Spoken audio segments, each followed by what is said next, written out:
Hello, and welcome to another episode of Wednesday Night Magic. Hope everyone is doing well tonight. Tonight, we are going to be featuring another group of community matches in the standard format. We're going to start with Kaizenmaw and Seawolf, but first, got a couple of announcements to make. First, as we've been teasing a little bit, we're going to tease some more. On the weekend of April the 19th through the 21st, we will be hosting an arena tournament over that weekend. Stay tuned and check out the Discord for more details on that. And also, next week we're going to do something just a little bit different. If you wanted to play against one of these people that have been talking over the community matches, one of the members of Team Instant Speed, now's your chance. If you sign up in the next week, you'll get to pick who you want to play against and be featured right here, you versus the team member, and see just how well you can do. So stay tuned on the Discord for more information on that. But first we have to get through tonight's community matches. And starting off, joining me is the wonderful Sakura Tsubasa. Sakura, how are you tonight? I am good, thank you. I hope you're excited. Great magic tonight. Like I said, we're going to start with Kaizenmaw and Seawolf. A little bit different this week. We're adding a 50-minute time limit, like you would see in Paper Magic. And if it comes to that, then we will have either a draw after 5 turns or, a 1-0-1 victory. But hopefully we won't have to worry about any of that. And yeah. What are you hoping to see tonight? I'm hoping to see some magic. All right.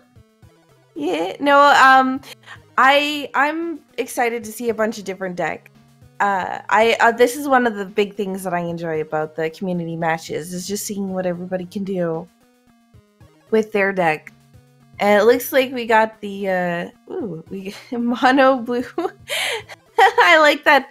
I like that mono blue where the title of the deck was called LUL. I mean, the mono blue, the tempo deck, right? That's what they call it. Mono blue tempo is the prop. Yeah. It looks like we have Phoenixes on.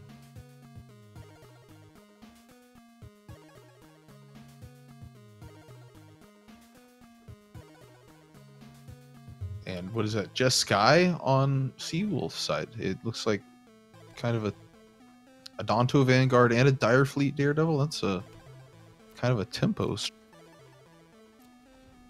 This is going to be interesting. They both have Drakes. Drakes are good. Yeah, they are really good. I hear opting into an Opt is also pretty good.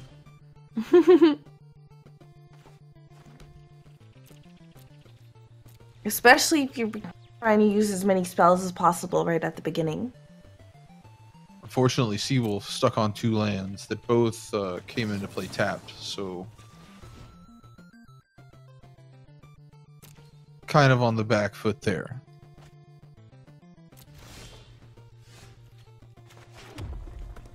Meanwhile, now Kaizenmaw with that tormenting voice will be able to discard an Arclight Phoenix to just draw 2 cards.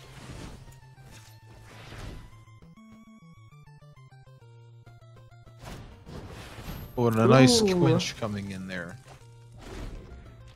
Perfect time to use it. All the mana tapped. Yep.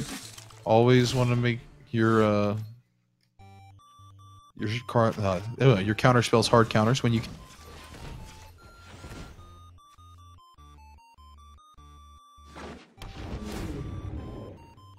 Kaizen doesn't care, coming in with another Drake right away.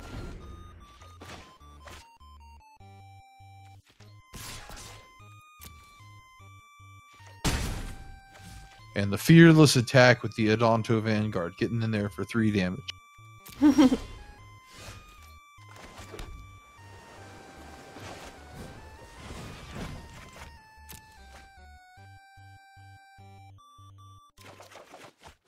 And there Wow, comes that's a that. lot of radical ideas.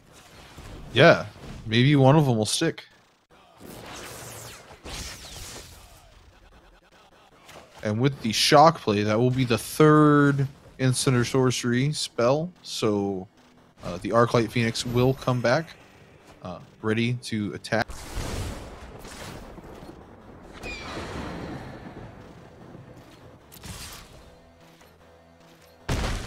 Very nice. I like these plays so far. Yeah, that's the Drake's deck just pretty much, you know, on autopilot so far. Unfortunately, Seawolf being stuck on 2 lands there early kind of stunted the early. But, you know, life totals are fairly close, you know, off by 1.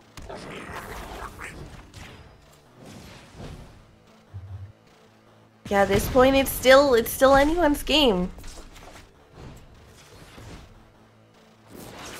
Kaizen having the advantage though with having those flyers, or at least one flyer.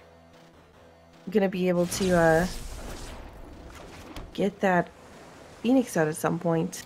And it's gonna get 2 more triggers on the both Phoenixes with the radical idea using the jumpstart to discard the other Phoenix. Just gonna attack for all of the damage right there, and then that's the game. That's the explosiveness of the Phoenixes and the Drake's deck. But we don't just play best of 1s here. It's best of 3s.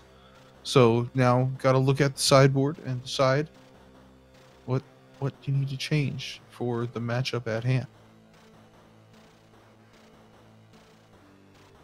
GG to Kaizen for that win there. Oh yeah, definitely. GG for the win in game 1. Yep, and we're looking at some sideboards here, maybe swapping some cards out.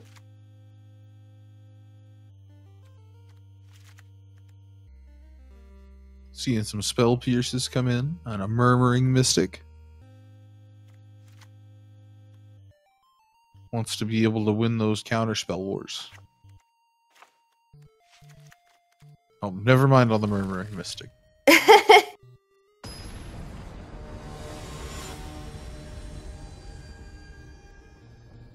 So game 2, Seawolf will have the choice. Ooh. Lots of land up there. Unfortunately for Kaizen, not so much. It looks like Kaizen's gonna have the same problem that Seawolf had to begin with. Unfortunately, not getting any of the dual lands. Getting all the mountains and islands. However, he does have a few draw spells. Right, just like that. There's one of those dual lands. Yep. As if you willed it to the top.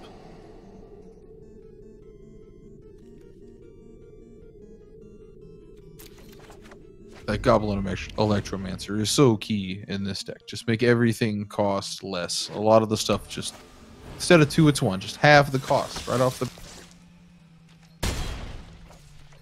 Nice 3 damage right at the beginning here.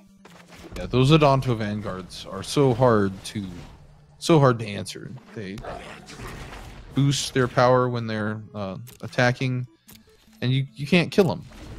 You can pay 4 life to make them indestructible, and so they're nigh unkillable. Ooh. We see the entrancing melody coming out from Seawolf to take the Electromancer. Out goes the shock land. And now we have a Drake on the field.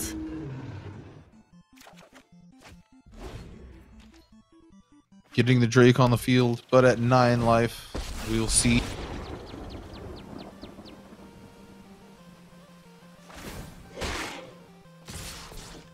Ooh.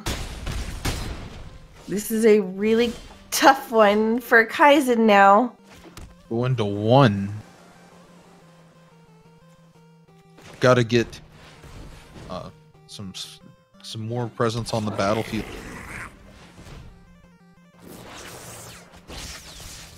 Use those lava coils. Yep, take out the Electromancer since they wouldn't take out the Vanguard. See if you can stable it. Nope. Nope. Not even going to. All right. It's game 3. This is I like this. I like the speed of these rounds. Oh, the Planeswalker would have killed his other creature. So that makes sense. As a speedrunner, these fast rounds, I like them. Very much so, yeah. Already going to game 3, and we're not even, 10 minutes into the show almost.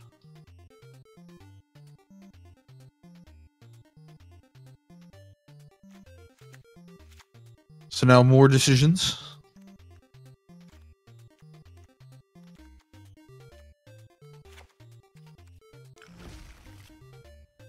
And here we go. This one's for all the magics.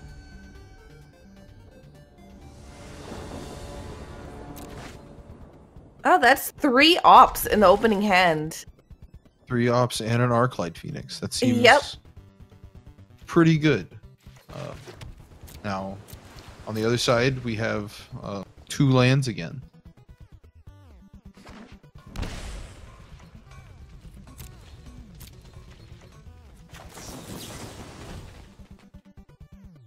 And it hopped into a Radical Idea. There's a way to discard an Arclight Phoenix. Yep.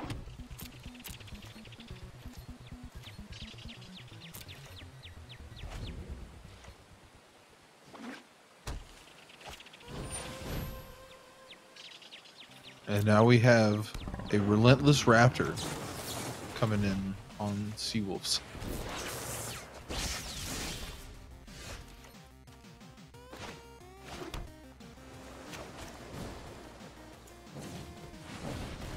And the Lava Coil, we'll deal with it right away.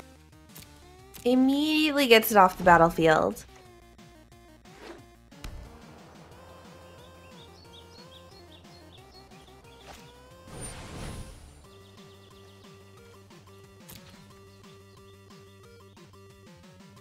So now we're seeing the Dire Fleet Daredevil.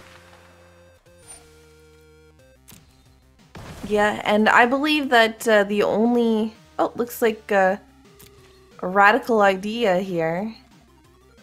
Been exiled, I believe, from Daredevil. The Daredevil can take something and then cast it again. Yep. There's so no the discard Ral for on the... top.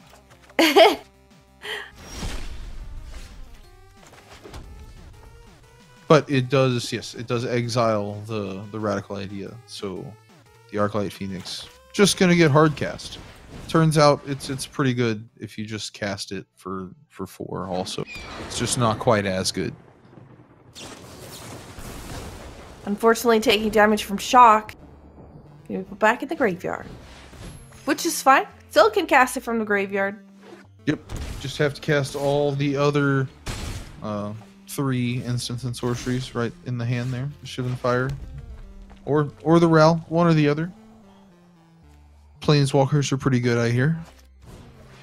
Yeah, I hear they're pretty decent. The thing is, at the moment, he really doesn't have a lot to protect the Planeswalker from the onslaught of the Daredevil. Still gonna use it anyways. He can minus it and kill the Daredevil, but yeah, you are correct.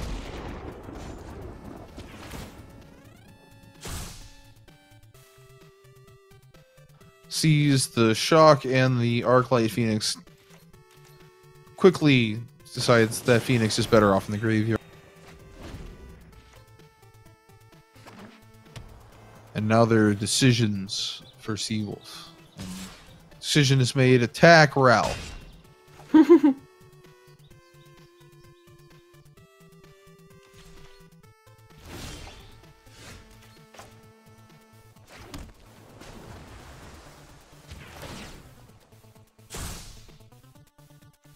And we're going to see another shock with the radical idea going to the yard, which is also smart. Be able to recast it with jumps. Yeah, there's been a lot of good plays and good card draws here. At this point, doesn't really need that land. We'll use the shock and get back 2 Arclight Phoenixes. They will both come in to attack, swinging in for 6. Yeah. I expect to see a shock here, at least take out one of them. Oh, we're only seeing an attack for 3. Respecting Settle the Wreckage. Ooh. And the shock with the expansion will kill both of them. For now.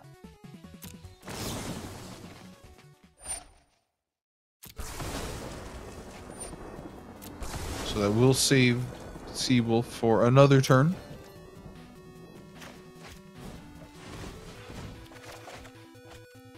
And then drawing 2 Charter Courses with the Charter Course. It's like a fetch quest or something.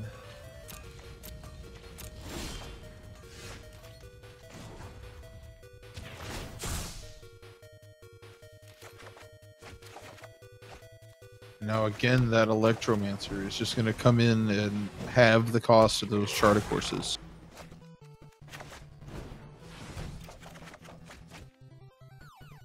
We getting some more land out here. And that's 2 spells for the Arclight Phoenixes. And a 3rd shock. They come back.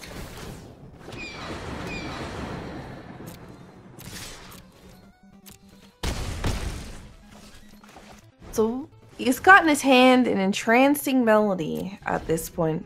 Ooh, fight with fire. Fight with fire. I don't know if that's enough to save him. Oh, well, here comes the negate, and that will definitely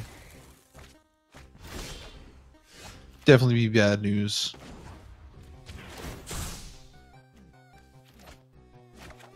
Because from here, it's just cast 3 spells, bring back the 3rd Arclight Phoenix, and then attack. And with that shock, then that's it. Yep, GG. Congratulations, Kaizen. That was a really good match. I really liked those decks.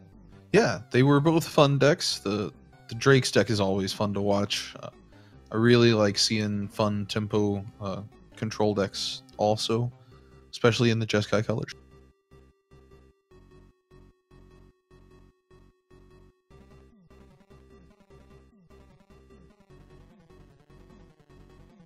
So, we're going to get set up next. We're going to have Technomagus versus Roguelink. Coming up very shortly here on this channel.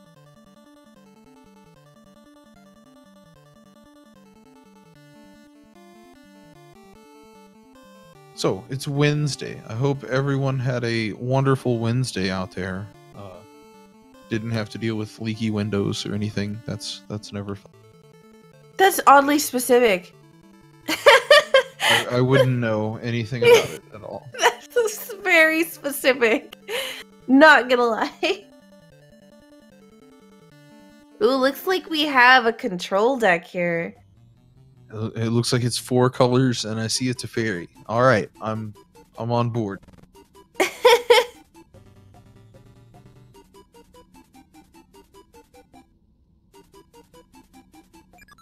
So, yes, we're gonna see Technomagus with 4-color control. I like it already. I was playing 5-color control on the ladder for a long time. It was good time. And I'm not sure what Roguelink is playing. Can't see it right now, but we'll be able to see it as soon as we start up.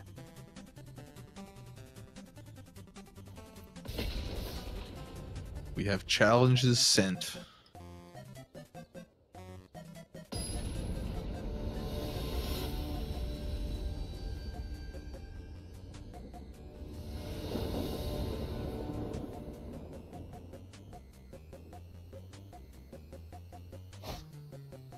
Ooh. I'm not sure I like that hand. Yeah, definitely agree with the mulligan there. Still maybe not the best. Yeah, but hopefully better than going to, going to 5. Rogue Link on the white weenie deck again.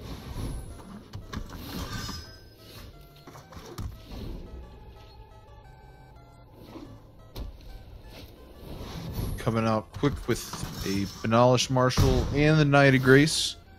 Knight of Grace getting in for 3. Turn 3. The Gates deck can be a little bit slow getting started. Yep. We're already down to 9 health. Yeah, just 9 life. It's... Yeah, at this point he's doesn't have a lot of options, so gonna forfeit. Didn't get cards out fast enough. It was just a really bad first hand. And now going into the sideboard, getting a bunch of things to combat the aggro matchup right away. I saw a couple of Settle the Wreckages hopping in there. You always want that against aggro. That's a big way to just say no to an alpha strike.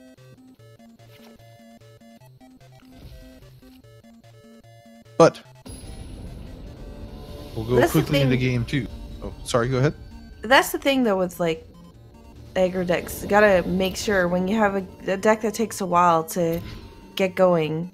Wow, these hands for Technomagus are not great.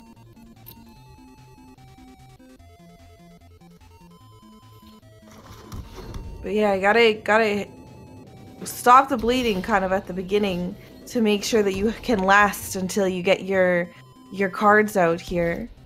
Yeah, the big one that Technomagus is going to want is either the Gates Ablaze or Settle the Wreckage at this point. Fortunately, no white mana to even cast the Settle the Wreckage at this point. The Circuitous route will help with it.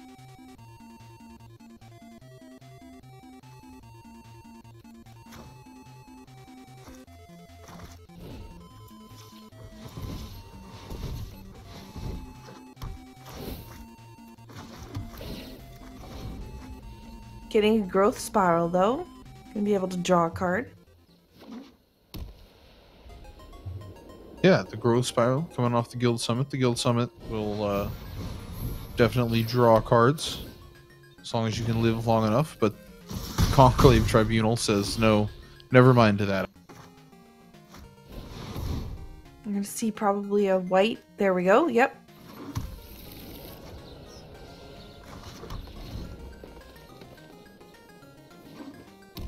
And now the Lyra coming down, gonna swing in for 5, and that puts lethal up for Rogue Link right now. Yeah, so Hydra Case is going to be allowing you to draw and gain some life back.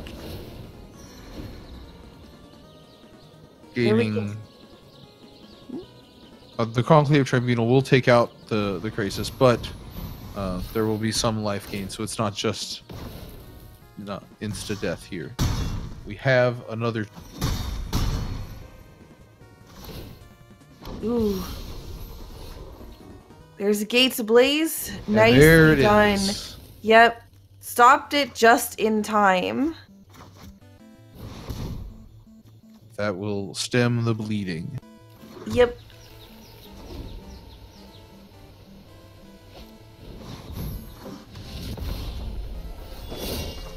And now with the Archway Angel, gonna gain a bunch of life. Yep, and we got some tough guys on the field now. Gate Colossus and Gatebreaker Ram. Gatebreaker Ram gets +1/+1, I believe, for every gate on the field. And if you control enough, then he gets Trample and Vigilance, because why not? Now bringing Rogue Link back down to the level that we started at, the amount of life we started at here. And another gate colossus coming down. Just a field full of huge monsters. So who are we gonna bind? Probably Hydrocasis. Oh, nope. Yeah, the ram with Yeah. the vigilance and trample, probably smart. Yeah, that's true. I was thinking more of like blocking their creatures, but you know, with Archway Angels, it's you know, still has the ability to defend against those angels.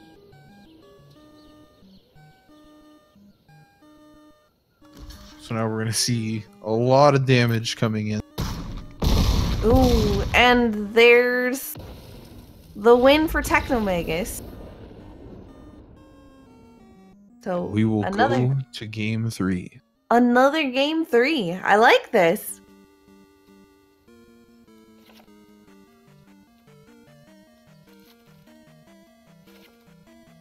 All right. Shuffling up, you can hear it.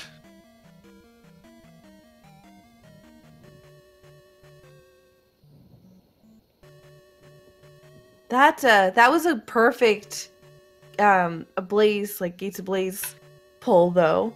Honestly, that was the draw that was needed. And it's always nice to see, especially with those opening hands that Techno has gotten.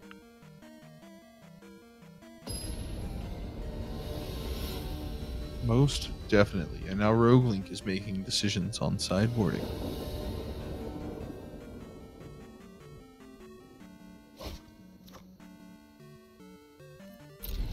A lot of different lands. Different gates, I guess. Ah, indeed there are. And the ever important Gates Ablaze. However, there are no red sources. We're going to have to go find one with that Circuitous route.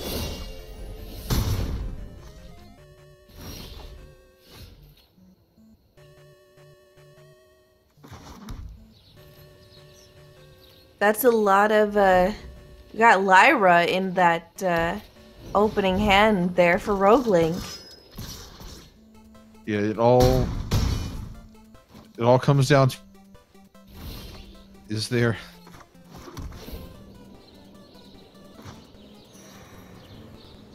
Let's see, with another Banalish Marshal, that's what, 3...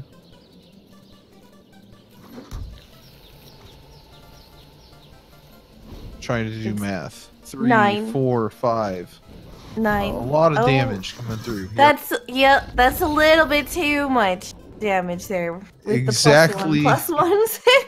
Exactly enough for Rogue Link to come in and take the 2-1 victory.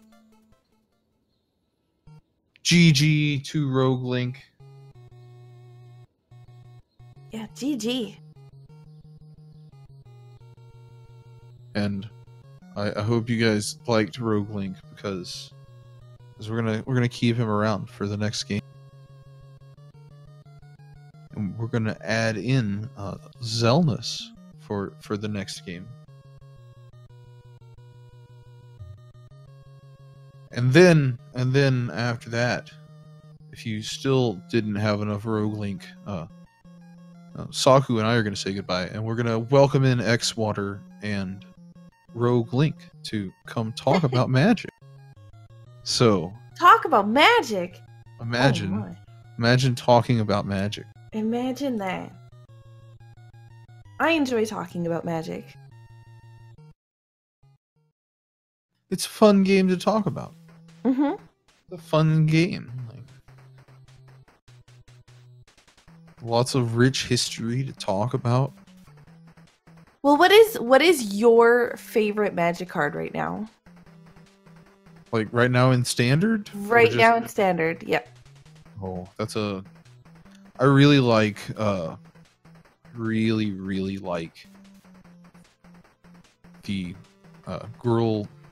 What's his name? I don't even know what he's called. The Riot 3/3 that smashes in for haste or is a 4/4.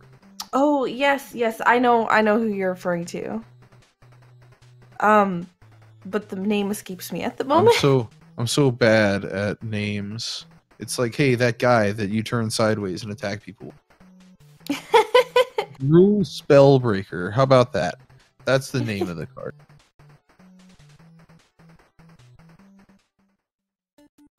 Just took me a second.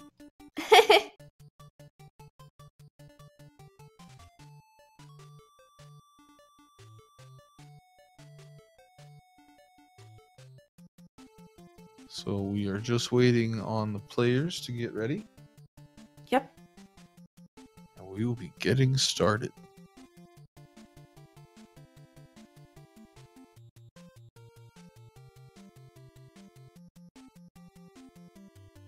What about you, Saku? What's your favorite card in Standard right now? Probably the first card that I ever drew from this game here, which is Hydra Crisis. That's a pretty great card.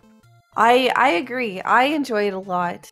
I'm very much like I don't know. I like Hydra. I have a Hydra deck that I built way back when, like 6 years ago or more. But I always like the big cards. Hydras are fun cards. Expels are fun.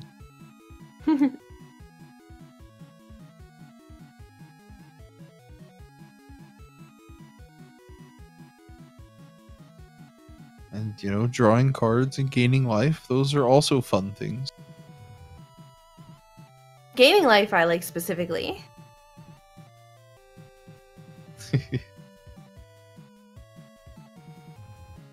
It's a little daunting when you're like looking at the board and your opponent has like 40 or more health.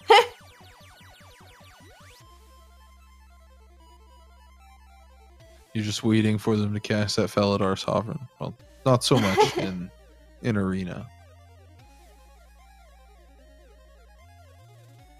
Definitely gotta watch out.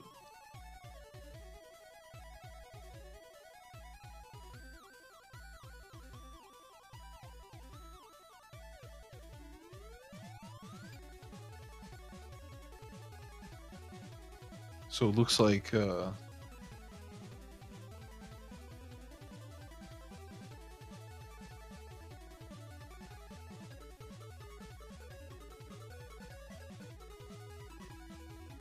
I'm not sure if Roguelink frozen or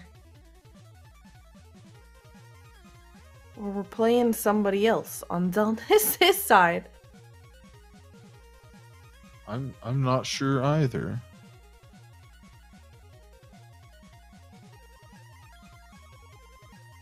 Looks like damage is being exchanged or something.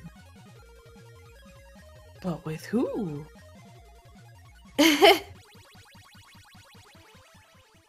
Oh. Oh, there we go.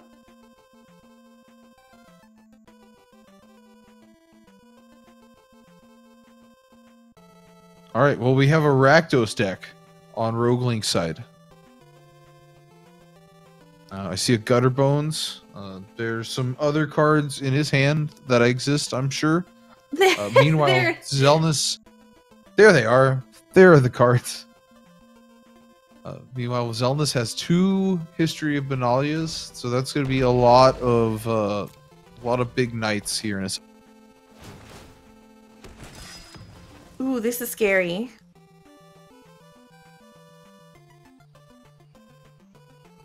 So, with the Fireblade Artist, they have haste. The Bedevils can kill things. Fortunately, that's a lot of 4/3 knights coming into attack. Gonna see Roguelink already at 5 life. And yeah. That's it with another round of 4/3 knights. Hope you didn't blink there, guys. Very quickly down to -8. Yeah. That wow, 2 History of Benalias right off the bat. That's I wish I could have seen what happened there at the beginning. That's what you call a pretty optimal start. Yeah, that was pretty good. So now we move into the sideboard. Roguelink already ready. Zelnus deciding what best way to go about getting History of Benalia twice in the first 4 turns again.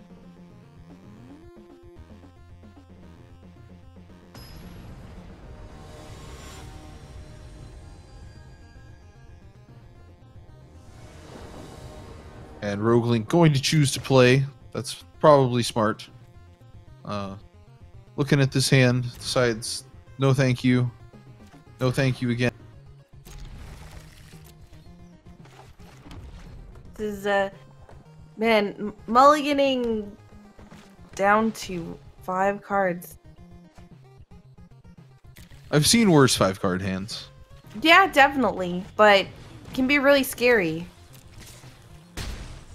It definitely can be.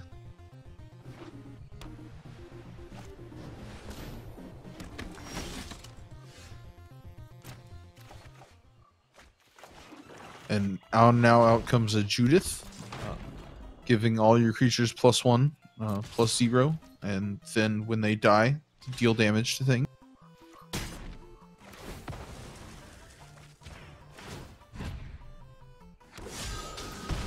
Unfortunately, the way the triggers stack can't kill the Afterlife token with the Judith damage.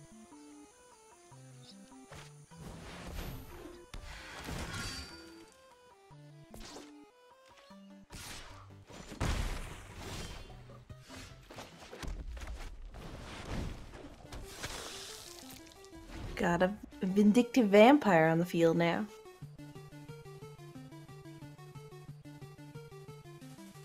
But we're running out of cards. See, this is what happens if you mulligan sometimes down to 5 right at the beginning.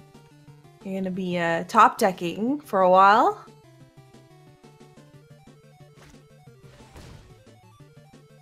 Yes, indeed. That's the thing with the red black. You run out of gas, and you're on the top deck, especially when you have to mulligan. Yeah.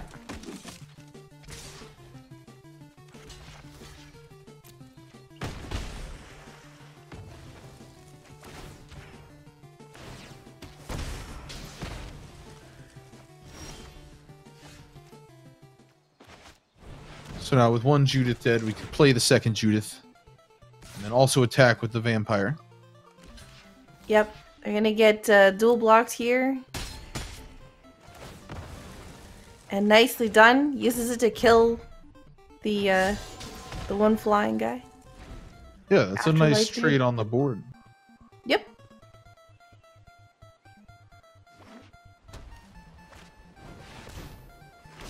Of course, the Trostani Discordant coming out, making some more tokens, giving everybody +1/+1.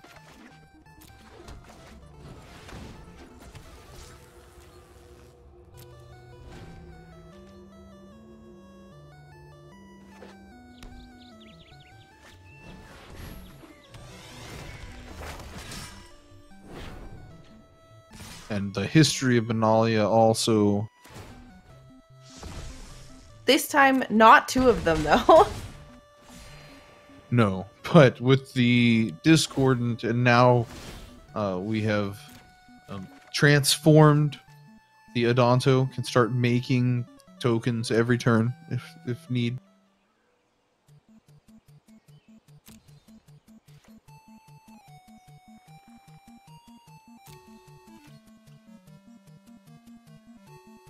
Roguelink on the Skewer the Critics. Gonna take out a token.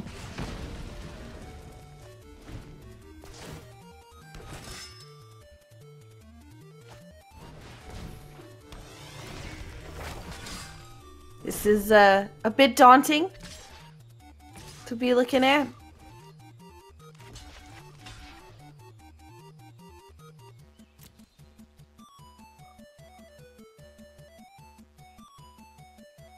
I would most definitely be scared staring down all of those tokens. Yeah, definitely. Tokens are scary.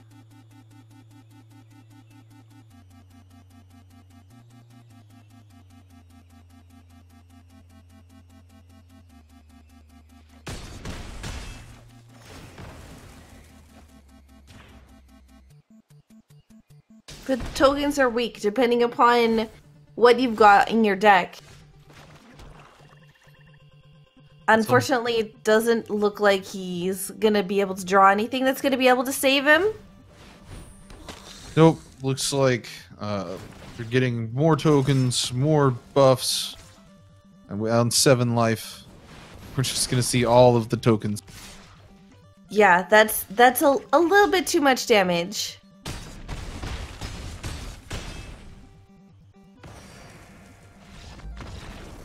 Yeah, that was unfortunate for Roguelink right at the beginning, getting having to mulligan down to 5 cards. Yes, unfortunately, having a mulligan to 5 is never fun. And that will give Xelnas the win 2-0, the first 2-0 win of the night tonight.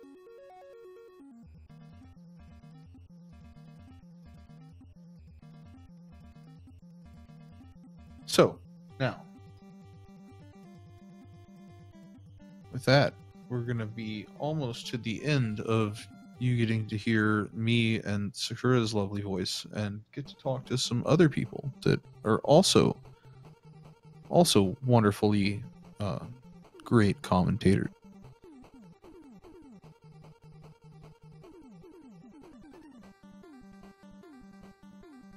Who do we have next up on the player list? Next up coming in should be Kaizen versus Technomagus is who I have next on my list. I have both of them confirmed and stuff. Let's see if we can get Roguelink and X-Water.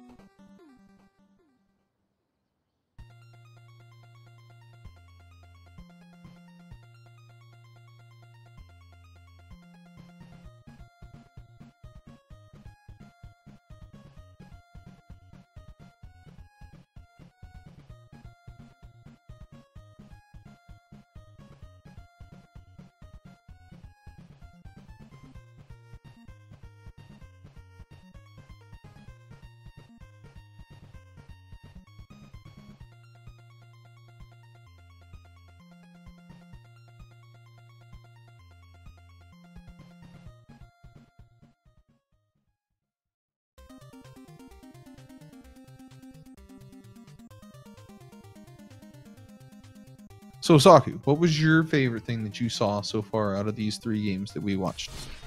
Hydra Crisis. Just seeing Hydra Crisis makes my day. That makes sense. All right. Well, let's welcome in X-Water. X-Water, how are you tonight? Hey, guys. I'm doing great. Thanks for the warm welcome. How's these matches so far have been pretty spicy, if I say so myself. They have. It's been lots of fun.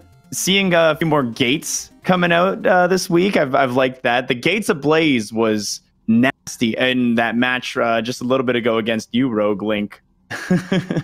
Yeah, I didn't want to bring my... I've been working on that Rakdos Aristocrats deck for a little while now. I've been toying back and forth with what's in it. Mm-hmm. That's the more recursive version. The version I like to play, I like to call the Goblin Queen, which is basically Judith and every 1-drop goblin. Yes, Goblin.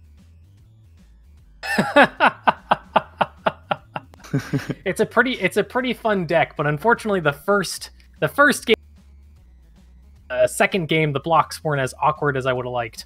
Mm-hmm. And it seemed like your opponent just took off right away, like amazing starting hand and all that good stuff. Yeah, because you can kind of tell what the deck's supposed to do, just making blocks awkward by Native Autumn. That's exactly what the deck wants to do and kind of slow things down and just get incremental advantage as you go. But it did get run over. Yeah, can't win them all, right? But at least you did pretty strong against the Gates prior with what do we call that one? The white weenies, with some angels looking over them with the babysitters. Yeah, so it's mostly mono white mid range. Okay, is kind of how, at least what I call it. The sideboard basically turns it into hyper aggro if it needs to be. Mm. So against the control strategy, I just gum up the board with a bunch of 1-drops, a bunch of 2-drops, and a bunch of like charges, and just run over them, make them waste their counter spells on 1 and 2 drops. Smart. Yeah, it's a pretty good fun plan. deck. I've been tweaking that one for a little while as well.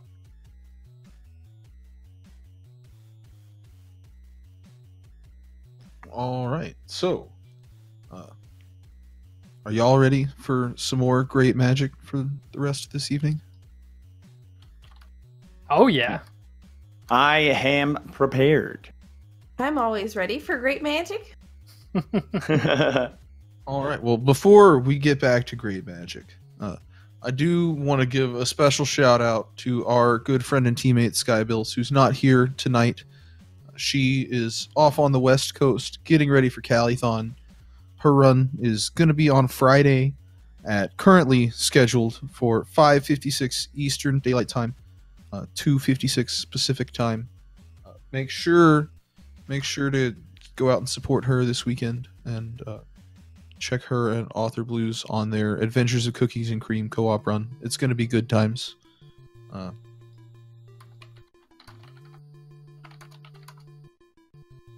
Cookies and cream. Gosh, now I'm hungry. It's a pretty good run too. If you haven't seen it before, it's a good time. It is a good time. It's a great run. So that'll be lots of fun. But with that, I think we will leave it to y'all to have fun talking about Kaizen and Technomagus, and we'll see you later on in the evening.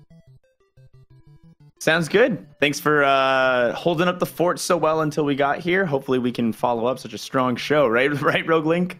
Oh yeah. All right. Yeah, I'm looking forward to all the games today. It's gonna be nuts. They've been super fast today too.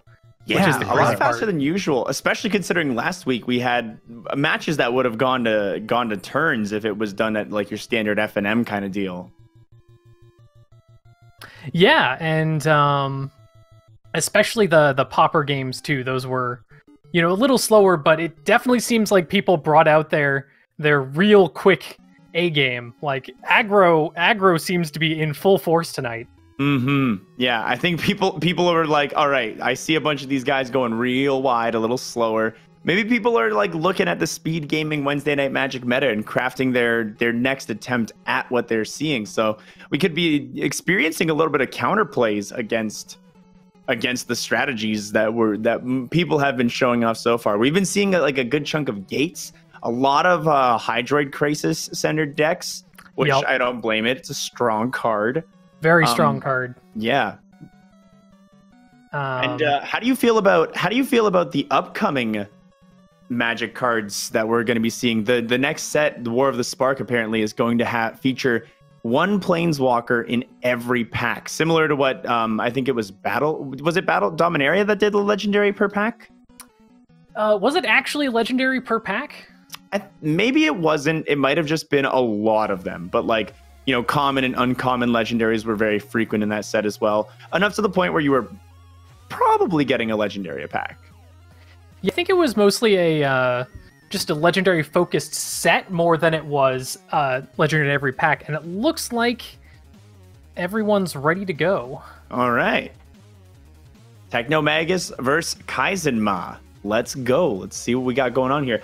The only name we saw for Technomagus's deck was nonsense. So let's see what kind of nonsense. Oh, and that's 2 mulligans right at the start. We have 3 lands. We're gonna hold on to it. Plaguecrafter sitting right there. The new Fleshbag Marauder, essentially.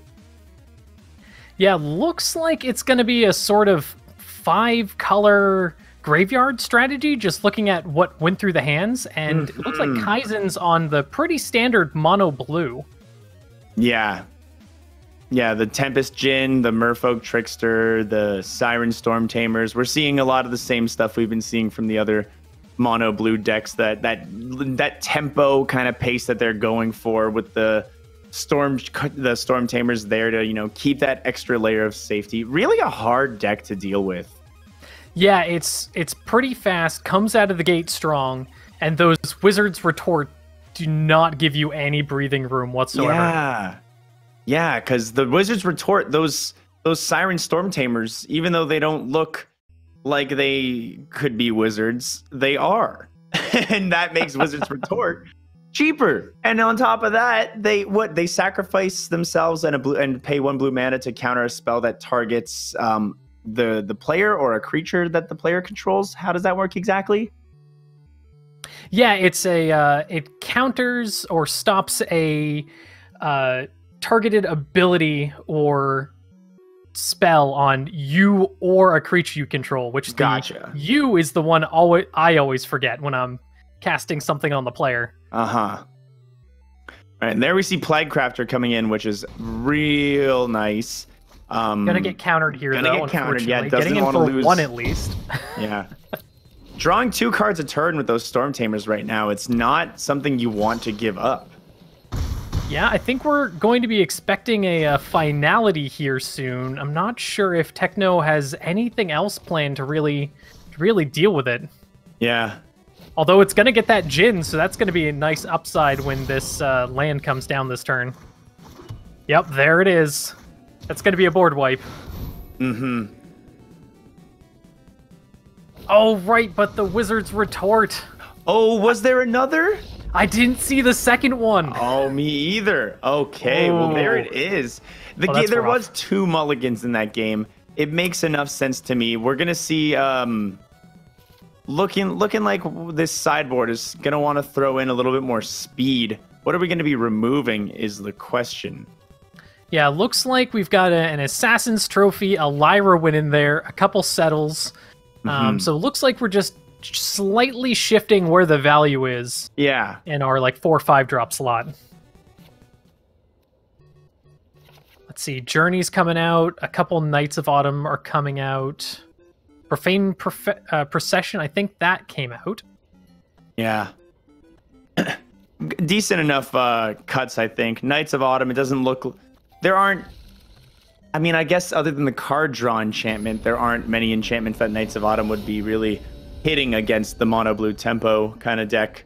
So yeah, I think those are pretty good cuts and adds right there. Now just has to get that good hand, and both players looking like they drew a pretty solid hand here. So we got a nice good match coming up here. Kitesail Freeboater coming out right on turn 2 for Technomagus. Yeah, that's going to be... It's going to get rid of that Essence Capture, which is always tough to deal with if you don't see it coming.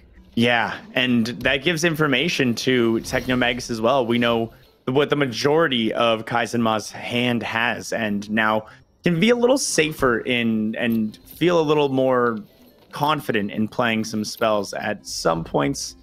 Now, as Kaizen's drawing more cards, that's going to leave more of an element of surprise up for Techno, but it's fair, it happens. Yeah, it looks like Techno's able to get the ramp down, which they weren't quite able to get before, and that Freebooter is really going to hold off what little advance Kaizen's made so far, but the Djinn should be coming down soon, which is going to be a bit of a problem. Yeah. Oh, and there's another one in hand! Wow, that is a good draw.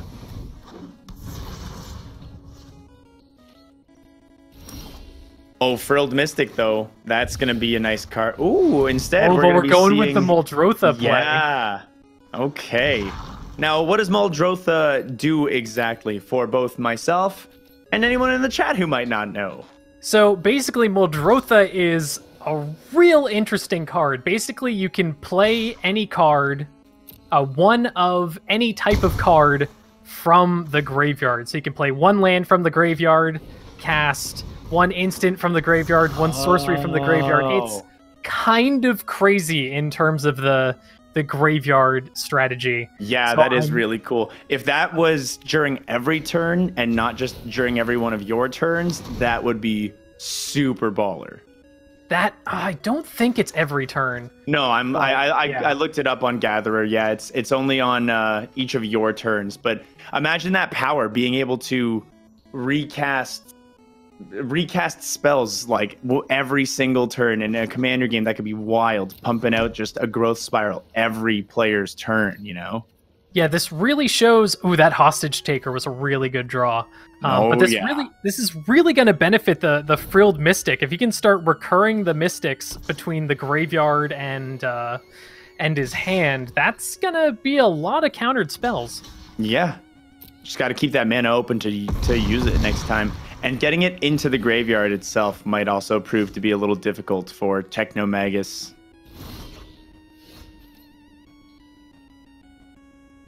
With the mana in hand, has to make some decisions here.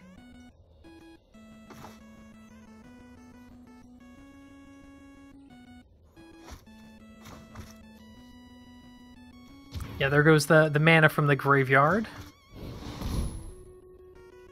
Planeswalker, good play here. Probably assuming that the blue deck's going to have more specific counters, like creature counters or something like that, which, as we can see from the hand, really good call, since the only counters right now are 2 essence captures. Yeah. And going to get rid of that Terramander with the -1 ability, which I think was a pretty good call. Yeah, I think that was a pretty good call as well. Surprised the hostage taker hasn't come down yet, but we'll see. Same. I'm sure Techno's got a really good plan for that one. Yeah. Oh, there's the dive down. Now, the dive down would have blocked the hostage taker, so maybe this is better in the long run. Possibly, yeah. It's looking pretty over here though. With the amount of power in the sky there, with 2 of these Tempests, as much steam as Technomagus was picking up there, that blue deck just goes so fast. So fast. I feel like blue is almost associated with fast. You know, there's what's his name? Sonic. Sonic the Echidna. That's it, yes, right? That's him. Sonic yeah, the Echidna. Totally You know nailed they're it. making a movie about him? Yeah, I'm aware. I wish I didn't, but I know. I wish I didn't know. You know, it's funny. The first trailer made it look worse than it actually is, but who knows? Who knows how it could happen? Hey, either way, you know, I'm gonna end up watching it. Whatever happens. It's true, yeah. You ever see that cycle of Sonic fandom where, you know, you get your hopes up, and then you see the first footage of it and you're like, this is gonna be sweet, and then you see the second piece and you're like, it looks okay, and then you buy it and it's like, this is awful, and then the next one comes out and then you're excited. But it looks like the next one's going to be Seawolf versus Zelnus. I'm curious to see if they're going to be bringing the same decks, or if they're going to be bringing up some new brews here. Which decks did we have from these players previously? Let's see. Zelnus ran me over with the green-blue, or the green-white aggro. Okay. I don't remember what Seawolf had today. I think it was it Jeskai, or is it? I think I might remember the Is It would be honestly one of the things I think has a good chance against this green white. Those Is It decks, I love them. I think they're so good. Yeah, the direct damage and the cheaper spells just allows you to come out so quick. Yeah, and your sideboard can have those lava coils in it for that 4 damage kill spell, which hits almost everything. 4 creature damage is so much to be throwing down on a burn spell for 2 mana. And the exile is just incredibly relevant in the format right now. Oh yeah, with all the surveilling and the undergrowth, and even in the deck we just saw was playing cards from the graveyard every turn. You know, like there's so much. Right. And it's good, because at first I was really disappointed that Magma Spray went out, you know, the 1 for 2 in exile, but I think Lava better. Yeah. Yeah, with all the toughness we got going on lately on all these creatures, I definitely think it makes sense. Yep. And perfect for Drakes. Perfect for Drakes and perfect for Djinns. Let's see if Zelnus is going to be going first or on the draw.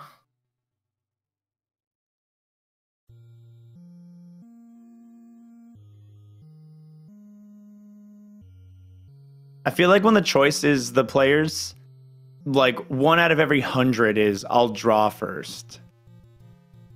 Yeah, I think certain decks are definitely more suited to win on the draw, like the slower sort of setups, but I know every deck I play definitely wants to go first. Yeah, if your opponent is aggro, you probably want to take that first as well, just so they don't have it.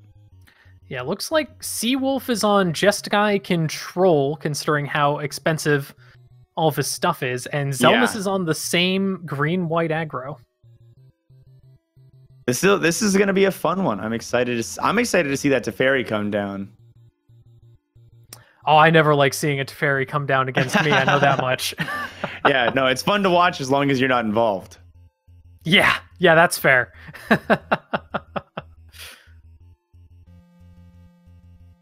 That locks it on. Oh no, coming down already. Okay.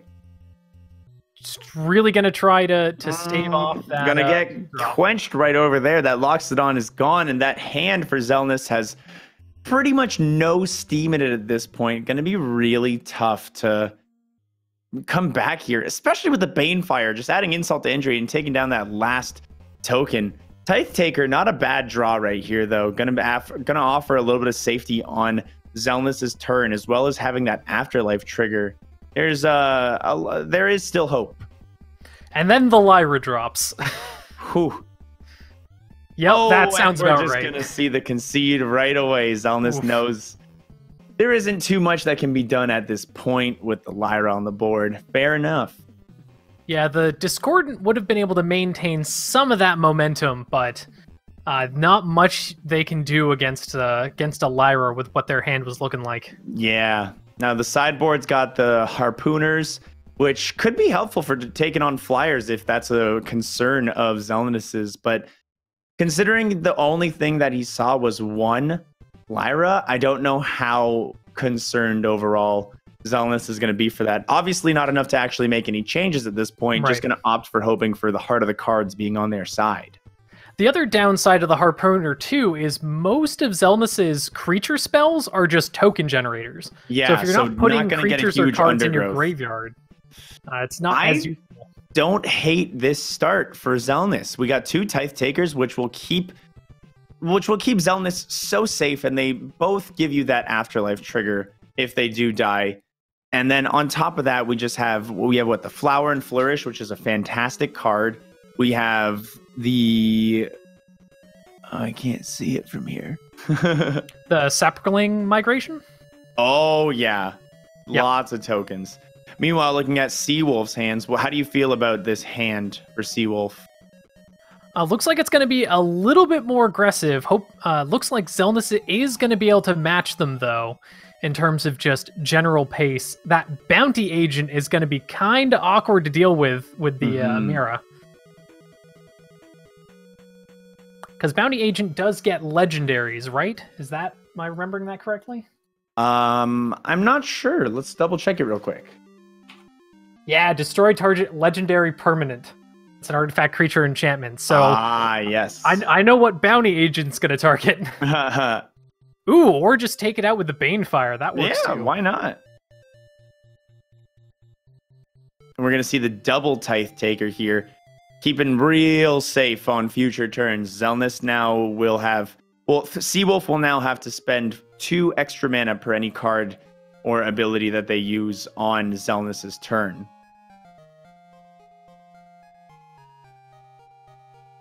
Curious to see if Zelnis lets this through. Gonna go for the block, which is gonna be 4 damage on Seawolf at least. Yeah. Getting a flyer is that not too bad. indestructible trigger. Yeah, flyer's not too bad. I liked that double Tithe Taker. Well, I think this is going to be a 2 power or 2 drop Saproling with a pretty decent Loxodon here. Mm-hmm. I actually really like this play, getting the 2 power flyer in the air. Yeah. Especially those vampire flyers have lifelink, do they not? No, they're just 1/1 black-white spirits. Oh, gotcha. I'm getting it confused with the on the ground token. Oh, and the cleansing Nova. Yep. That's a pretty big setback. Yeah. Now, Seawolf's hand doesn't have too much steam, but overall, that just really hurt Zelnus there. Yeah, Zeldus is going to be able to exile this Vanguard, fortunately, with the Conclave, or at least has the option to. I'm guessing that Spirit's not going to last much longer looking at that fight with fire or even the detention, but Seawolf's probably saving the detention for a spicier target than just a 1/1 Spirit. Yeah.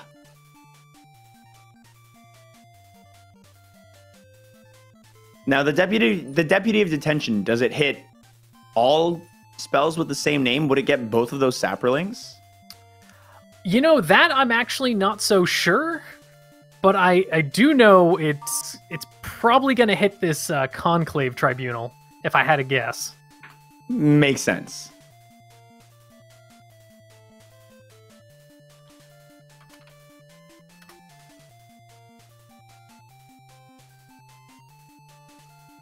Yeah, so Deputy of Detention, that's a really good bonus about it, is it works the same way that a Detention Sphere works, except it's on a creature where it'll exile the target and everything that shares a name with that target. So it is a great way to clear out a huge mass of tokens, as when the Deputy of Detention were to die or leave the battlefield, Zelnus would get those creatures back, but being tokens, when they get exiled, they're just removed from the game entirely. So they will never return, and that is permanent removal on 2 tokens for 1 creature, which is a pretty spicy trade. True, that's a really good point. That just gets better and better and better the more of a single type of token you have. And most decks tend to focus on a single or 1 or 2 types of tokens. So especially in Standard, it's hard to branch into running just a general token deck, because you don't have as many options as you would in a format like Modern or anything like that. Right. White has things like the Marshal to pump all creatures, but a lot of the Lords and things like that are going to be specific things, and it looks like that's it. Seawolf taking it nice and quickly with the 2 games there. Really well played from both players, though. Zelnus' deck, I think, was just a little undermatched for what Seawolf was bringing to the board. Yeah, Seawolf was able to maintain quite a bit of control during pretty much all of that. There was a lot of back and forth, but Seawolf just happened to have what he needed at the time pretty much constantly. Yeah.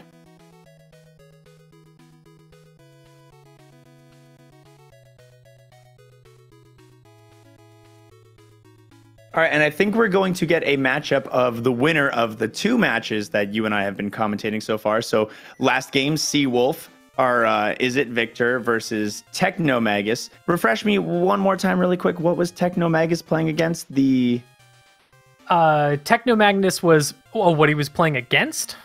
Oh wait, no, Technomagus was running the nonsense, the graveyard play. Okay, so Technomagus didn't, however, win that match, but coming back, getting another chance. It's like Rocky 2 right now. Gonna take it on round 2. Expecting some... Let's see if we can see those big Muldrotha plays this time. Oh, yeah.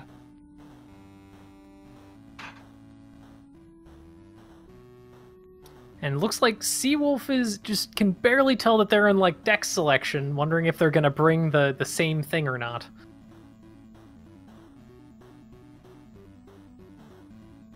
Hopefully, though, it'll be an interesting match. The nonsense graveyard shenanigans versus the Jeskai, especially since Seawolf is going to be playing a lot of stuff in that graveyard. Yeah, I'm pulling for the nonsense. Honestly, I hope to see it pull off something nice, fun, wacky, interesting. At the same time, it's like I feel like we got a bit of an underdog story here. Seawolf's deck definitely came off really strong, was very fine-tuned. And the nonsense. Have you ever heard the terms the Spike and the Johnny of Magic? Oh yes, for sure. Yeah. I feel like Seawolf's deck is a lot more of a Spike, like a more tournament centered, like really, really strong, and odds are I'm gonna win kind of deck. Where Technomagus' deck is a lot more of a Johnny, where it's like it's got personality and it's got heart, and it's probably not gonna win as many matches, but it's it's like a home personal brew, not just like some kind of deck that was built off of stats from Pro Tour. Oh yeah, exactly. And I definitely consider myself more of a Johnny than a Spike for sure. I like to feel the same way about myself. I enjoy winning with a deck that I thought of and built myself a few times more than winning with a deck I looked up online a lot. You know what I mean? Oh, I know exactly what you mean. And sometimes my competitive spiky nature will just I'll end up fine-tuning the deck a little more than I want, but the Rogue Link that built the janky Knight tribal over the course of 3 or 4 sets is definitely the Johnny you're looking for. Oh yeah.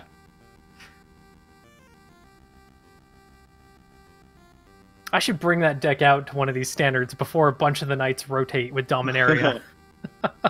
Oh yeah, that'll be our next rotate. Yeah, it's the next rotation's actually grabbing a ton of stuff. Mm-hmm. Basically everything before MTG 19 is getting rotated out. Does that include Ixalan? Yep. Ixalan, Dominaria, and Dominaria are all getting rotated out. That's a lot. Rest in peace to Search for Azcanta, which might be my favorite card in Standard right now. Yeah, that's a pretty good one. Fortunately, there's a what's in Standard. Oh no, and 2019 is rotating out too. Oh wow, getting the 2019 as well? That's gonna be wild. Yeah, there's a very useful site called What's in Standard, because I can never remember. And it tells you when stuff's rotating out and what's banned and stuff like that. So, but yeah, looking forward to War of the Spark, because not only are a lot of decks going to get a real big shakeup, because there's just so many cards that are coming out all at once. Yeah. But yeah, the change to Planeswalkers, or at least the possible change to Planeswalkers, is going to be a real big deal, I think. What I'm envisioning is we have absolutely no way to interact with Planeswalker emblems like at all. And I'm hoping we see some way to some method of interaction with them, because if somebody does get one of those emblems off, on one hand, they're very hard to get, they're very difficult to obtain, and they should be pretty untouchable. But on the other hand, we need an option, whether it's like a 5 mana way to be like kill an emblem or remove it for 4 turns or something like that. I think if as many Planeswalkers are coming to the set as they're saying is, I think we could definitely go for at least, some sort of emblem dealing. But I'm sure, on that same note, we're going to see tons of kill spells directed more so at creatures and Planeswalkers, as we've been seeing coming since like the Theros set and forward and all that. Yeah, and that makes a lot of sense. Having something to get rid of emblems, or at least that emblem zone, could definitely be useful in a Planeswalker every set. My theory is that they're going to introduce Planeswalkers at more common rarities, and they're essentially going to be very fancy enchantments or like sagas, that sort of thing. Yeah, I can see that happening, because if you're going to put one in a pack, it can't be every rare. Right, or every exactly. mythic. Or like every mythic. Like, that's ridiculous. Yeah. Now, do you think there will be any Planeswalkers that function just entire, like, maybe there's Planeswalkers that don't even have alts. They're just like, you know what? I got one ability. It's a +1. That's it. That's all I do. I'm a common Planeswalker. Honestly, I think that's exactly what's going to happen. I'm excited about it. That would be cool. Yeah, me too. Shakeups are always fun to see in MTG. Oh, speaking of shakeups, Seawolf repping a different deck. Oh, all Looks right. Like we've got Rakdos shenanigans going on. Yeah, Spawn of Mayhem, Raptor, Hatchling. Lots of interesting stuff in here. All right, and getting rid of a card in hand right there. Very nice from Technomagus. That Raptor Hatchling on the board. He's the one that does 5 damage to a creature when he takes damage? No, Hatchling is the one that spawns a 3/3 dinosaur when it dies. Gotcha. When it takes damage. Gotcha. Yeah, those dinosaur decks were really neato when they came out. Those dinosaurs were so powerful and limited. Oh yeah, so powerful. And not sure what's going on here with this swing. Oh right, the pump from the treasure. I always forget the pump from the treasure. Good play there. Really good play. Oh, and we got the fancy art Teferi. Look at this guy flexing. I do love the new full art trend for certain cards on Arena. It's real, they all look real nice. I also really like it. Yeah. I mean, it's not like it's hard to, change what a digital card looks like, right? Yeah, exactly. They just need to make the new art. And I really hope we get the custom card back soon. Yeah, that would be really cool. Yeah, they've us that like achievements like Hearthstone gives for winning whatever amount of games with whatever kind of deck or something. Ooh, Freebooter getting the Eldest Reborn there. Oh, good pick. Good tag, yeah. That was real nice pickup. Yeah, Eldest Reborn is really, really painful to deal with if it gets all the way through the saga, especially with that final return creature from graveyard. Any graveyard too, which is the worst part. Yeah, with Technomagus having to discard a card in the upcoming turn, I don't like the sound of losing the graveyard creatures to the other player there. Oh, and Teferi coming in and manipulating those draws, gonna put that spawn right back in the deck. Very cool, Teferi. Yeah, and it definitely seems like a really good play considering we haven't seen too much direct damage from Seawolf yet, so that Spawn of Mayhem is coming down at a cost of 4 pretty consistently. Yeah. Stealing that Freebooter, which I think is going to get destroyed, which means the Eldest is going to... Yeah, there we go. Yeah, and it costs 3 or less. That's free. Now that is mean. That being said, tapped board for Seawolf over here, so Planeswalker's not going to have any line of defense. It was essentially a 4-mana Act of Treason with the sacrifice added on. Yeah, really good Act of Treason, to be fair. Yeah. Now, interesting right there. The basically we just created a clone of Kitesail Freebooter, and what's interesting to note is that the clone does technically enter the battlefield, so it gets that same ability and was able to get rid of another card from Seawolf's hand, and I believe it was another one of those sagas. Yeah, it was the same Eldest Reborn that got returned to their hand. So it keeps going back and forth. Yeah. Oh, and Mystic. Yep. I think this is going to get countered. Mana, baby, let's go. What's it going to hit though? The Eldest Reborn or the Spawn of Mayhem? I'm so curious. Probably whichever comes down next, because you don't want either of those. Yeah, that's very fair. Ooh, gonna sacrifice the Kitesail here to block the 2 damage, giving another option back to Seawolf. We don't know what we're gonna see, and okay. So what is Sword Point Diplomacy? I don't even know.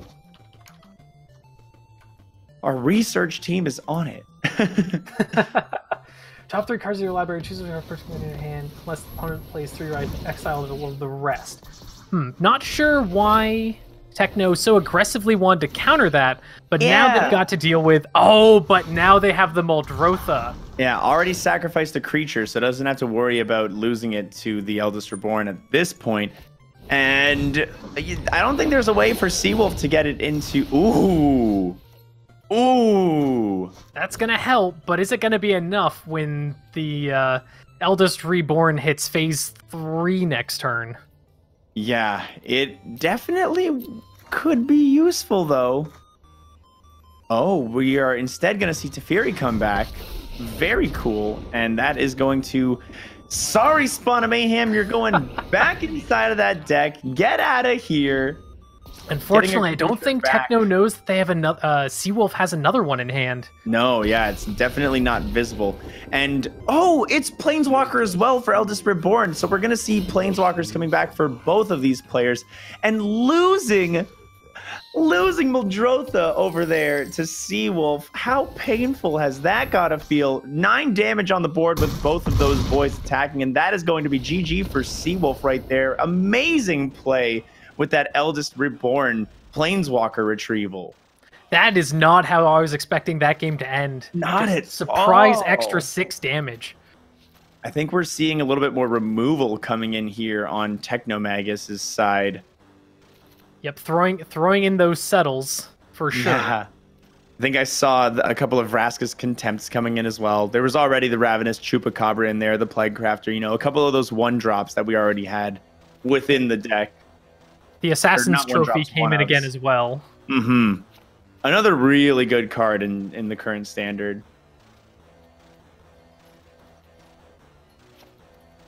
Probably taking out the Vivian Reed because Seawolf doesn't have too many flyers.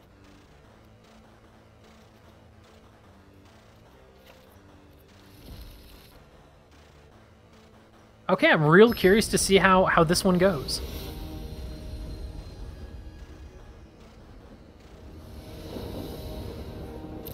Ooh, but no black in hand. Rough. Okay, that's a little better. Yeah. And we're going to keep the extra land. Okay. I agree with that. Yeah, especially to get that Frilled Mystic and that Krasis down as fast as possible. Yeah. And survey says Macabre Mockery, so some graveyard shenanigans there, and the Fight with Fire, which makes sense. Don't want that freebooter dying too quickly now. Yeah. Oh, and nice top deck right there on the Night of Autumn. We have the correct mana sources here. We could see it come down this turn, and we're going to. Beautiful. Gonna go for the 4 life. Interesting choice. Wasn't expecting that. I think the 4 life makes sense here, considering how aggressive Seawolf is, trying to stave off the damage just a little bit, trying to get those expensive cards in hand down. Yeah, that's a fair point. And here's that Sword Point Diplomacy in action. So no second blue source for the Mystic yet, unfortunately. Mm-hmm. Let's see if the Growth Spiral is going to go. Ooh, instead we're going to go for... Okay, I don't disagree with this usage. We did get a land, so that Growth Spiral is going to be... Well, I guess playing that land next turn makes... Growth Spiral would have been a sick play because that land would have been drawn and played, but there's no way to know that. And the 2-for-1 right there, pretty painful. Yeah, unfortunately, Techno didn't see a Fiery Cannonade last game, so they couldn't have known that two toughness was a bit of a sticking point. And we got Raptor Hatchling on the board now. Great creature to have sitting there. And the captain comes back down, and Frilled Mystic says, no thank you, get out of here. Yeah, that's probably considering what Techno knows right now, that seems like a pretty good card to counter, considering how aggressive it can be. Yeah, and now with the Kaya coming down, we're going to be using the +1, exiling, I believe, 2 cards from the graveyard, gaining 2 life for if there was creatures in the choice. But yeah, overall, getting Kaya closer and closer to... Her ult range is only 2 turns away, so 3 turns total of having that Planeswalker down to be able to throw down an ultimate, which is pretty nice. Yeah, it's pretty quick. This Demanding Dragon's probably going to be a little rough, though. Mm-hmm. Also, I've literally never noticed the shadow of the Demanding Dragon going over the board until just now.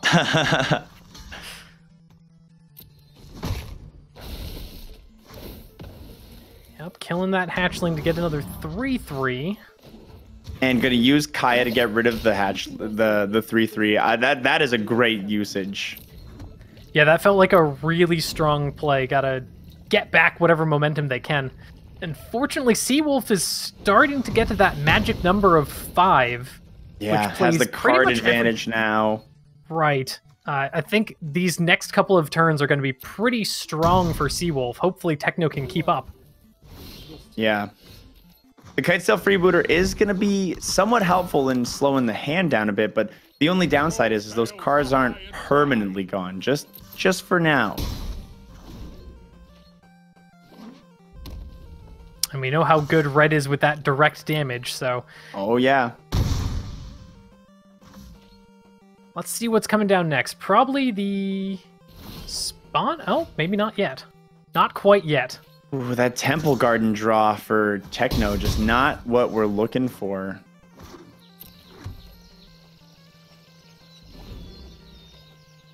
Oh, and a Ritual of Soot. That's gonna be real There tough it to come is. back from. Yeah. I can't think of any top deck. Finality is not a bad top deck. Unfortunately, Finality's -4, Oh no, it's not and enough. Demanding Dragon is a 5/5. Oh, it's so close. So close yet so far. Pulling back some stuff from the graveyard, going with a Freebooter and a Krasis? Krasis. Yeah, that makes sense. It's gonna gain back a little bit of life if we can play it for enough. Might just put the Freebooter down for now and save a lot of mana for next turn, all depending on really what Technomagus' play is right here. And he's gonna play it safe and go for the current turn Krasis. Yeah, getting just a little bit more health on the board. Eldest Reborn is a wonderful draw right now, though. Oh yeah, it's gonna be real good. Opting to block the 5 damage so that Techno doesn't go to 2. Yeah, gotta be worried about some sort of 2 damage burn sitting within this deck that has a little bit of red filled in her, you know? And to be fair, it is a Rakdos deck, so you do have to worry about things like light up the stage, skewer the critics, Yeah. all that stuff that gets turned on when you take any damage at all. What just happened with that Frilled Mystic? I missed what it countered. How? But I think pulled it into? I think Macabre, the Macabre card gets from any graveyard, not your graveyard. Ah, gotcha. Yeah. That was a good play then. That was a really good play. Ooh, and there it is. Yeah, that Planeswalker is one of those cards that deals 2 damage. And there's the light up the stage, getting a little bit more steam in the hand. And with that card draw being land, that is going to be GG for Technomagus on a fight well fought. Yeah, they could have pulled back. They could have caught back up, but unfortunately, Seawolf just kept having the answers one after another. Yeah. Seawolf's deck was doing a really good job there. That was a good one. Yeah, that Rakdos deck is pretty beefy. Just a lot of power coming down on the 4 drops and 5 drops. Oh yeah.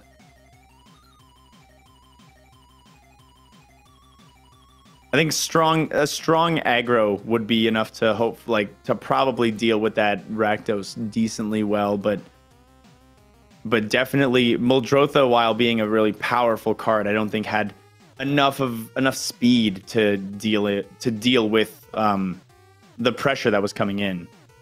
Yeah, Muldrotha definitely has the disadvantage of being a 6 drop. It gives you a lot of versatility, especially if you have a way to control what goes into your discard, but that versatility comes at a cost. Mm-hmm.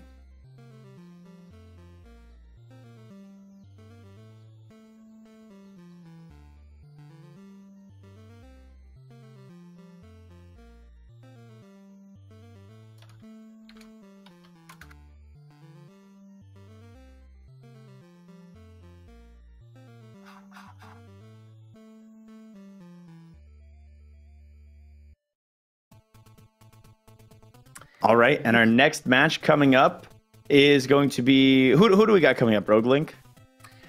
We have Zelnis and Kaizen coming up next.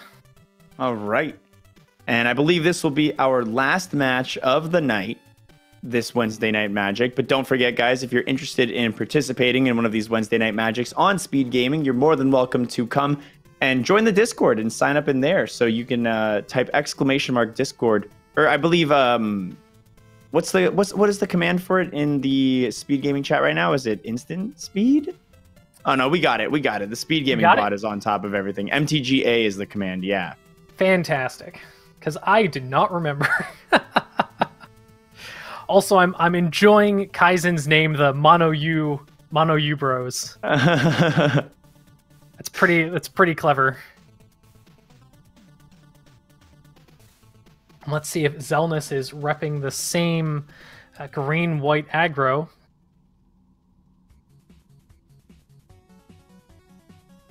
I will definitely be, if it is the green-white aggro again, it'll be real curious to see if it can keep up with the mono-blue shenanigans. Yeah. The mono blue, I don't think I've seen mono blue lose a lot of games here on Wednesday Night Magic. It's been a very consistent and strong deck. Oh, but we're getting the last minute switch out to Izzet Phoenix with a splash of black. Interesting. I wonder what the black's for. Could be one of I'm imagining it's got to be some sort of multi-mode card that has black in one of the parts, unless the splash is just for something wacky and interesting. Oh, Discover. That makes sense. Ah. We get our answer right away. Chart a Course, Electromancer, Arclight Phoenix. I'm familiar with this deck. Yup.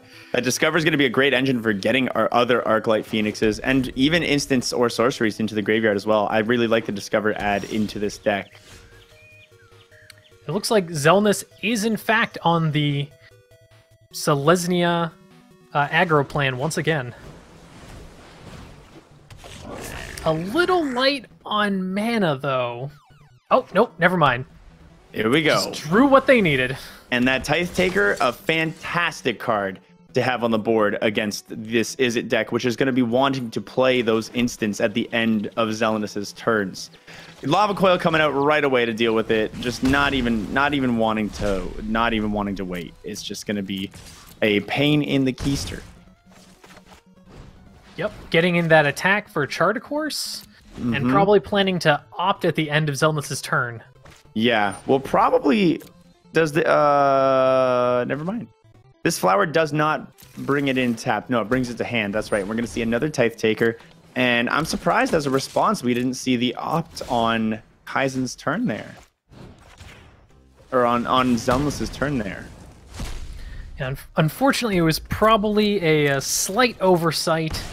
Kaizen's still cracking in for 2 every turn. Probably going to get a Drake next turn. Ooh, and drawing that Chart a Course right off of that Discover. Very nice.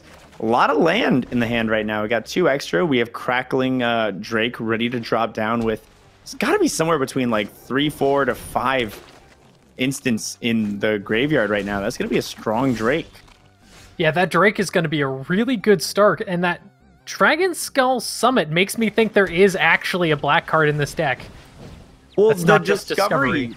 The Discovery's other mode can definitely still be used, and when you think about it, the Dragon Skull Summit with the level or with the amount of mountains that are in this deck isn't that hard of an add if you really consider it as mostly just a mountain and an emergency possible usage of that that Discovery if you maybe are lacking blue, or if you want to use the I forget the other option on the card, but I believe it makes the opponent return a card to their hand and discard a card. Yeah, I think it discards the highest value or highest converted mana cost card in their hand, if I remember correctly. Yeah, it returns highest CMC creature in the opponent's field to their hand, and then they discard a card of their choosing, I believe. Okay. Yeah. Must have gotten those two mixed up. But it looks like we finally got the namesake of the deck down on the board, Arclight Phoenix.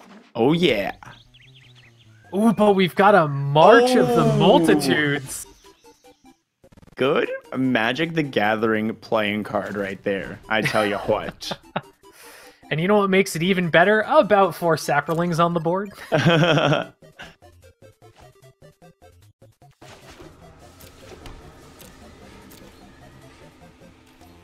Fortunately, Kaizen's got this flyer that just keeps coming in, but yeah, it's gonna be real. It's gonna be a lot of dudes next turn.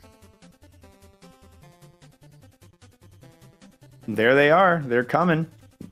Wait, it's an instant? Oh yeah, that's the big draw for this card. Oh, I did not realize it was an instant. I thought that was going to be coming down at sorcery speed. And we're going to get an additional 4 tokens right there. I'm surprised we didn't see... There was still some untapped mana there. Do you think that was being saved in the case of Well, there's a couple of those counter spells in the current set that you gotta what's it called? You can pay a little bit of extra mana. Yeah. Yeah. So two mana is that sweet spot for the 1 cost counter spell. So that's props to Zelnus for playing around that. Because you never know what this kind of aggressive is in the hand. Yeah, exactly. That's exactly the kind of card that a deck like this Izzet deck would potentially have in it. Oh, and Legion's Landing with a board like this, pretty nice. Yeah, getting some more 1/1 lifelinkers on the board, making those Electromancers just a little bit awkward on the offense. Yeah.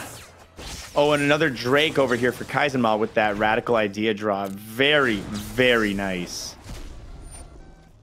Now, the flip version of Legion's Landing is essentially a token-generating land, which is probably one of the best kind of cards you can have in a situation like this, where you don't have, any steam in your hand and you're just sitting on piles of mana. Right. Granted, and you can't make more than 1 token per turn, but still really nice. Yeah, and it can be really useful to use on your opponent's turn to get that 1 extra real awkward 1/1 blocker with lifelink. With this 9/4 Drake on the field, though, I can't think of what draw is going to save Zelnus right here. We need something to exile or something that can deal with a flyer. Another Conclave. We got Flower Flourish, which, hey, swing out as hard as you can, right? That's all you can do at this point, but with only 3 creatures able to go, it's not gonna... Yep, that's gonna call it. Yeah, not gonna fly. Kaizen taking another win, and just game after game, Kaizen just slamming down. Very, very nice playing. Spell Pierce. There it is, right there. I think one of them came in, actually. Did I see that correctly? No, doesn't look like it.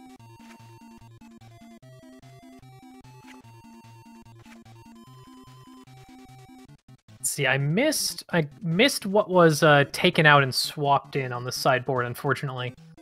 Yeah, I didn't fully see either, actually. I think we just got a couple of... Did we get any of those Spell Pierces in? No, it was 2 Spell Pierce in the sideboard. I'm not seeing them in the deck right now. No, same. Couple Negates did just come in, though. Aha. And I missed that last flurry. I think I saw one Drake come out. I think we're seeing a slight change to just include a little bit more control. Not a lot, just tiny bit of extra touch on the control in case we see more of that, I'm going to make 4 tokens kind of business. Ooh, a Legion's Landing as the first drop, followed by a Tithe Taker coming down in the next turn. That is a really nice way to start this game off. Oh, not even the Tithe Taker, but instead the Soul of the Accord. Hopefully we can get a flip on that Legion's Landing real soon. Yeah, I think that's gonna flip pretty quick. Turn 1 Legion's Landing almost as common as the turn 1 Blue Opt. Yeah, and this Dragonskull Summit is going to come in tapped, so we are not going to see a Lava Coil go down. Situation where that Lava Coil, or that Dragonskull Summit, while it's splashing, does give you the chance to maybe play the other side of the black spell. And this point, if that was a mountain, this game would be a lot different. Yeah, I can definitely agree with that. Kaizen seeming to be digging for some land with all those ops. Yeah. Getting useful spells, but they need that mana right now. Oh, and with History of Belenia able to come down on 1 more land drop, that is just really going to be a punch into the kisser. Yeah, Zelnus fortunately drawing the land as well. Both of them pretty tight on land right now. Yeah. Zelnus having that turn 3 Benalia is really strong. Getting the flip on the land and being able to use it to play another Legion's Landing as well. Pretty cool. That being said, that other Legion's Landing, when it flips, is essentially going to kill the already legendary land. Now, correct me if I'm wrong, but is the Legion's Landing a May flip ability, or do you have to? I think you have to, but I'm honestly not sure. Yeah, fair enough. It wouldn't have made too big of a difference either way. That match seemed to be mostly due to draws mana, but honestly, Zelnus had a really powerful aggro right out of the gate there. Right. Looks like Kaizen opting to not do much sideboarding against that aggressive start. Yeah, I think Kaizen acknowledges that mana was more the issue there, more so than the card selection, and is likely going to be sticking to their guns. With two Sulfur Falls, or with a Sulfur Falls and a Steam Vents, I think that's a good starting hand to keep, especially considering the Radical Idea is there, the Discovery is there. You know, we have the card draw, we have the Phoenix that's going to be able to come down nice and easily. And another turn one Legion's Landing. You'll love to see it. You'd love to see that happen. And fortunately for Kaizen, no 2-drop in Zelnus' hand right now. But that love getting that Arclight Phoenix into the graveyard, though. That's true. That's true. Let's see if Kaizen can keep up with the turn 3 and probably turn 4 History of Benalia, though. Yeah. Unfortunate that we don't have a turn 2 play here, but gonna get out that tap land and then use the flower to, you know, just keep that steam ready to flow, because eventually that march of the big M word I can't read from this distance. Multitudes. March of the Multitudes is definitely going to be useful if we can get all that mana down, if we can have a couple of extra tokens from this History of Belenia times 2. 2 History of Belenias. That's so powerful. I can't get over it. Yeah, if Kaizen doesn't kill any of them, that's going to be 4 knights coming down, going into that massive Convoke for Multitudes. Yeah, and even until then, those knights are going to be very, very powerful. They are not only knights, they are 2/2 knights. They have vigilance. They're so good, dude. They're so good. Oh, we're getting rid of one of them right here. All right. Yeah, I really like that play. Same. As someone who plays Benalia a lot, the way to keep it down is just make sure none of those knights get the buff. Yes. Getting rid of those knights as fast as possible. An idea I wholeheartedly agree with.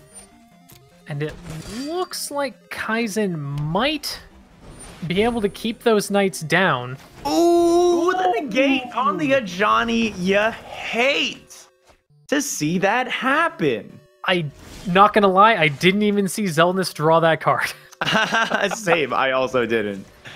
It kind of went down and I was like, oh, okay. But that also means Zelnus is going to be able to maintain that momentum for the next history coming down, and Kaizen doesn't have any counter spells to handle it. Yeah, Kaizen's hand is relatively close to empty here. We're going to see the Arclight Phoenix come down soon, and we have 2/2 Goblin Electromancers on the board. That being said, they probably don't want too hard to block the Knights. Oh, and the Tristani Discordant as well coming right there. Woo! Yeah, fortunately for Kaizen, that makes soldiers, not knights. Yes. So they're not going to get super pumped, but everything is getting pumped by that 1/4. Yeah.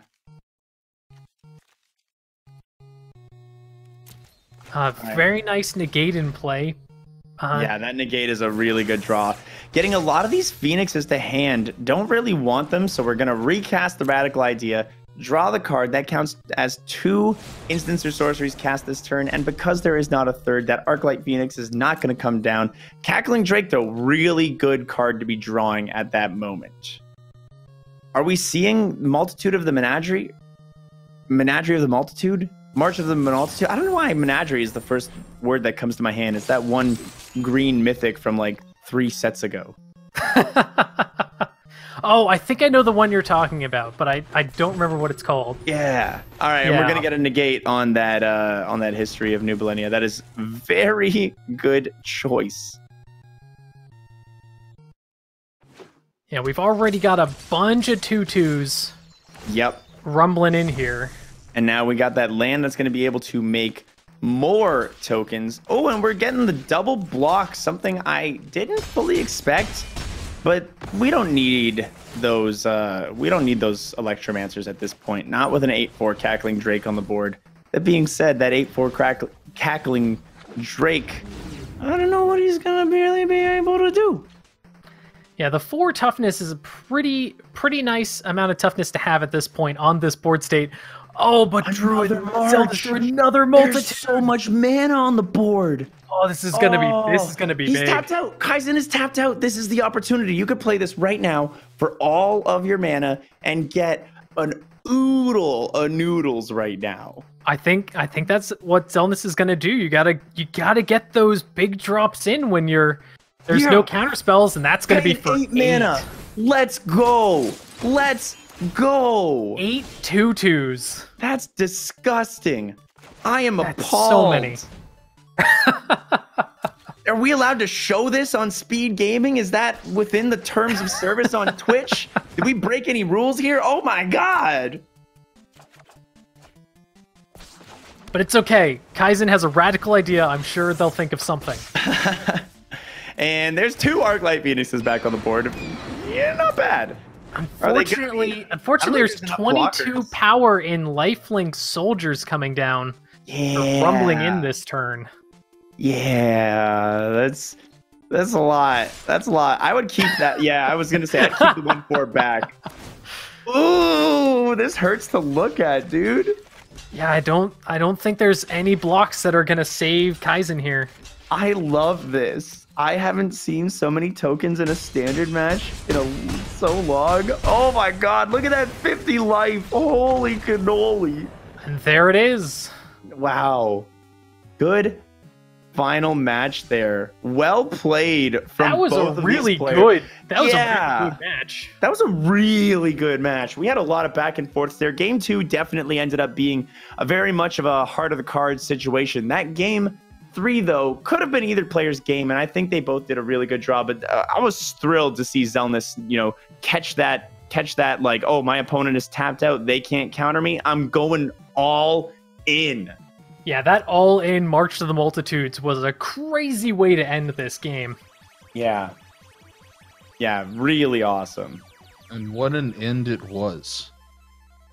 Indeed. Clifford, welcome back. Yeah, thank you.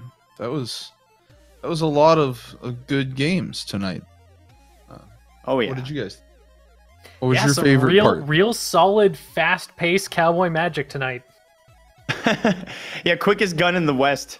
Pretty much just a lot of really most of these matches, there wasn't a whole lot of like long games going on. The control, like the longer paced control decks didn't really have much of a place in, at least in the matches I was commentating tonight, but we had a lot of high paced, really intense nail biter kind of action. And while that last game ended up being, life totals were 50 to -5, it could have gone either way the whole time until that last March of the Multitude came down. Oh, for sure. And 22 of that life came in at literally that last attack. Yeah, Yes. That was awesome. it was so awesome. I need to build green-white is what I need to do. Right? Looks like that. Looks like so much fun to play. But anyway, that will bring us to the end of another Wednesday Night Magic. Next week, again, tune in. It's going to be community versus the team. If you want to get your signups in, DM me and let me know who you want to play, X-Water, Skybills, or whoever else on the team. And then we're going to build things up, and you can pick who you want to play and then battle them. That'll be Come fun. at me, boys. That'll be Ooh, good sounds times. like a good time. I feel like So- we're obligated now to have at least one scrap next week. Oh yeah, I hope so. I hope so. there. Listen. I'll bring my Johnny Jank if you do. Ooh, I am on board with this. Bring that Goblin Queen tech. Yes, Goblin Queen. Just remember, we do have a 50-minute time limit now instituted for matches. So I would never take more than I totally would actually. My deck would definitely be one of those. I'm pretty sure I win or lose every single deck I play in like 5 minutes. So you're good on that front for me at least. Perfect. but then looking ahead a little further from next week, again, the weekend of April 19th through 21st, that weekend, block off your calendar. We are going to be hosting an MTG Arena tournament here on Speed Gaming. Woo! We'll have more details I promise soon, TM, to give to everyone. But that will be happening. And then also to look a little closer, this Friday afternoon, Skybills, our great friend and teammate, doing her run at Calithon, The Adventures of Cookies and Cream, on twitch.tv/Calithon at 5:56 Eastern Daylight Time / 2:56 Pacific Daylight Time in the afternoon. Be sure to go out and support her. Roguelink X-Water, do you guys have anything else to plug or say or anything? Lots of good runs this weekend at Calithon. Check it out. Yeah, I think that mostly covers us, guys. Make sure if you are from the Magic community and you're interested in speedrunning, follow the Speed Gaming channel here if you want to catch some awesome speedrun races, and vice versa. If you're from the speedrun community and you like Magic, don't forget to type !MTGA into the chat, join the Discord, and chat about some Magic cards, sling some spells against some of the other community members, and hang out, have a good time. That's what this is all about, bridging the MTG and speedrun community a little bit, because we do have such a strong overlap between us. It really is such a huge and great overlap. Yeah, that's about everything. If that's all we got, then thanks again, Clifford, for helping with all the hosting, planning, and all that stuff. Big shout outs to you, and I'll see you guys all next week. Yeah, everyone. See have y'all a next great week. week. See you soon. Have a great week. Thanks for tuning in. Have a great night. Bye, everybody. Bye.